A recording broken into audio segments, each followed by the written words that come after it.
ایک واقعہ سناتا ہوں. آپ کی مجلس لگی ہوئی تھی، ایک بدو یعنی دیہات اونٹ پہ جا رہا تھا. گوہ کو کیا کہتے ہیں سندھی میں؟ گوہی کہتے ہیں. ہاں گوہی. عرب جاہلیت میں گو کھاتے تھے، تو اس نے ایک ماری ہوئی تھی اور اس کو لے جا رہا تھا. وہ کہنے لگا یہ کون ہے؟ تو لوگوں نے کہا یہ وہ ہیں جو کہتے ہیں میں نبی ہوں.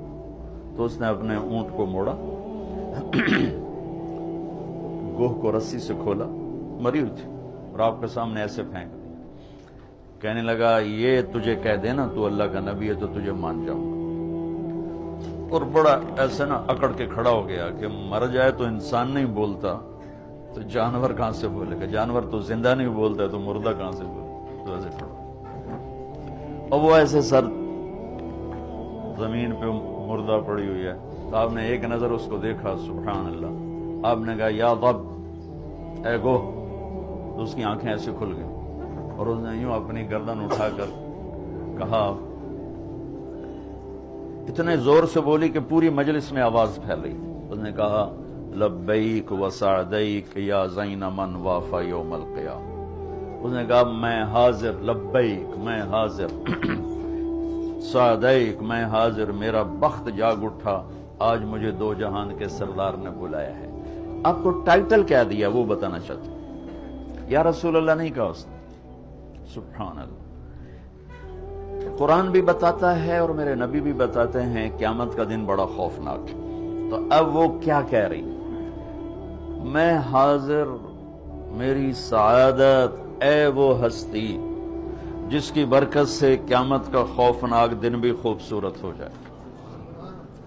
وہ بڑا اوکھا دینے پر آپ کی تو فعل وہ دن بھی خوبصورت ہو جائے، آپ اس کو خوبصورت بنا دیں گے. تو بدو نے ایسے آنکھیں ذرا جھپکا کے دیکھا بھی ایک ہی ہو رہا ہے. آپ نے اس سے فرمایا من تعبد، کس کی بندگی کرتی ہو؟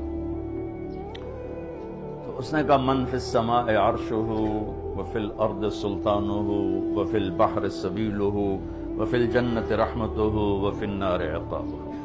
اس نے کہا یا رسول اللہ، جس کا عرش آسمانوں پر ہے، جس کی حکومت زمینوں پر ہے، جس کے راستے پانیوں میں ہیں، جس کی رحمت جنت میں ہے، جس کا عذاب دوزخ میں ہے، وہ میرا رب ہے، میں اس کی بندگی کرتا ہوں. آپ نے فرمایا من انا، میں کون ہوں؟ میں کون ہوں؟ بدو نے کہا تھا نا یہ کہے گی تو مانو. من انا، میرے بارے میں کیا کہتی ہو، میں کون ہوں؟ تو اس نے کہا انت رسول رب العالمین، آپ رب العالمین کے رسول ہیں.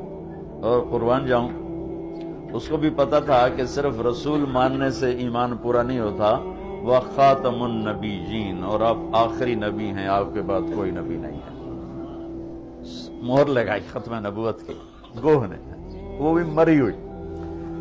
پھر اس نے آگے فتویٰ دیا قد افلح من صدقک وقد خاب من کذبک.